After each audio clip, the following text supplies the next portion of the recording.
we see in this Gospel that the Lord respects the order of things. What does he say to these who come for mercy, asking for cleansing? Go and show yourselves to the priest.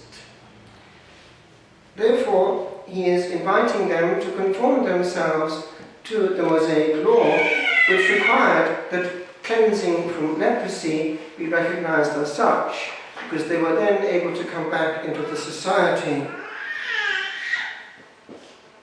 We notice that there is, in the beginning, a pleading which is familiar to us. We're in trouble. We will do anything for what we want. And it's interesting, actually, when one is a hermit, to see the bits of humanity which drift towards the hermitage of all ages, and you'd be surprised, all ages, who, when it comes to the crunch, turn back and ask for mercy, healing, and help. All ages, all backgrounds, none excepted. Because in the last resort, we're all in a mess. And then, of course, they get what they want. And it's as though then they forget. Now listen to this. The first reaction is, yes, joy, but then it stays there. It's actually your thing as well. Cultivate that. The first reaction when a joy comes. Don't keep it for yourself. Refer it straight away to its author. Refer indeed everything to its author. And then it becomes meritorious and gives glory unto him. Now, what happens? Very quickly, 9 out of the 10 take it for granted. Oh, we deserved it, didn't we? Now, this other one, a schismatic for the Jews, comes back, falls on his knees, an outpouring equal to the first outpouring, but this time in gratitude. I still get, by the way, quite a few Mass intentions in Thanksgiving. That's interesting. People don't forget. Now, it hit me in a big way in these last hours, things that we don't give thanks for when they're there. In the first instance, I would just share a thought which hit me when I felt the sacrament this morning. This I've mentioned a few times to you before. It's a friend of Paul VI, and he was given the whole spirituality by the Lord himself, it seems, for priests in the period immediately after the council, the whole spirituality of what the Lord wants of priests. It's a case similar to Father Gobi, and this is the collection of his writings, inspired because it was through interior elocution, it would seem. But the Lord is very modern indeed in what he comes up with. And it hit me this morning as I was reading, as it were, the Lord's tears. What is happening is really upsetting him in this very field of ingratitude. And he points out how each sacrament corresponds to an element of human life. And he is pleading through this priest to his other priests throughout the world, don't bandy about the merits of my precious blood just like that. Remember what it cost me. He's referring to easy forgiveness and easy handing of the sacraments to those who don't really appreciate or profit from what they're receiving. And it's happening. I was just recently actually talking to somebody who came to me, was very upset by what was going on. Now, pretty well everywhere, it seems now, in these retreats, not retreats so much as missions, where people come up and they're invited to confess one sin. And this child, and the name of the child was given, came up, and a good child, like any child here, knew that there were at least 2 things he had on his conscience and wanted to confess other things except the first one. But the second one he really wanted to confess, and he started to get onto the second sin, and the priest wouldn't let him go on, and he was very upset. But that kind of thing is going on everywhere in these so-called missions, which are doing more harm than good if they give that kind of confused message. And by the way, people come afterwards to me because they're upset because they didn't get a proper confession. People have that gut reaction. They know full well there's something not right going on here.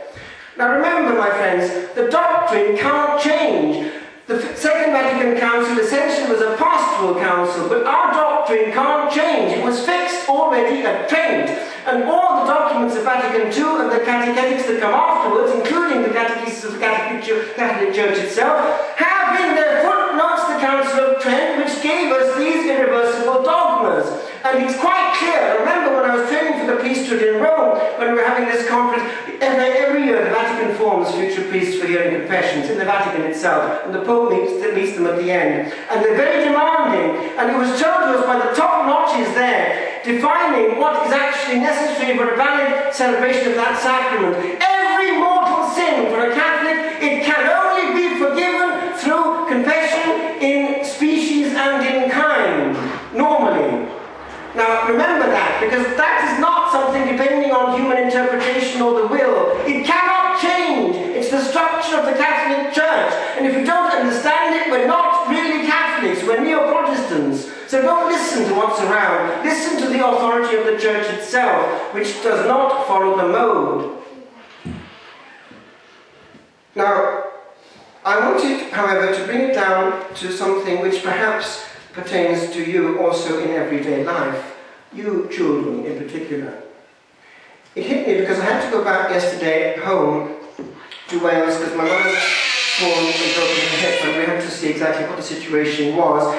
And while there, of course, back home, where Dad is no more, many things come to mind. Bits of Dad appear out of the blue, and it hits one. And it just hit me.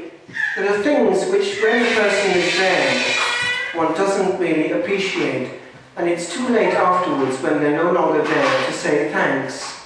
Now remember that, because we take a lot of things, a lot of people for granted. Hang on and be grateful when things come. Little things are rendered, as the Lord indicates, through actual making vocal our thanksgiving. But there was something else, and it's this.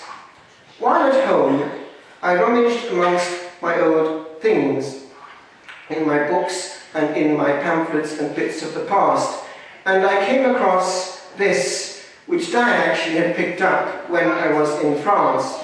Now, you can just about see what it is. This brochure's from the monastery where I was involved in for years there, as early as 1974.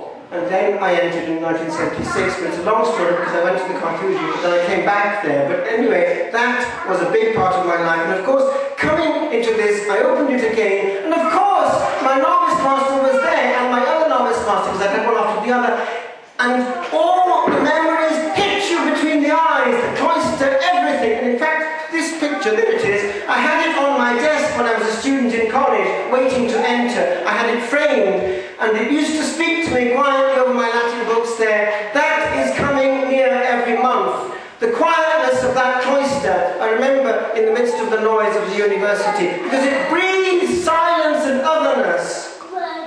Grace can actually come again through a photo. But this is the point, and I leave it with you, my friends. We sometimes only realize what we had when it was there. Examine yourself. I remember one thing the novice master said early on.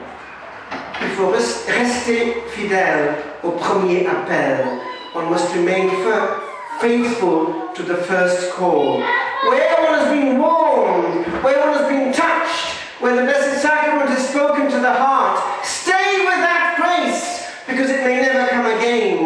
And easily later on we relinquish what we had, and it doesn't come back quite the same. And for you who are young, think on these things, because there are times in your life when that grace also can touch and warm and say, I want you for myself.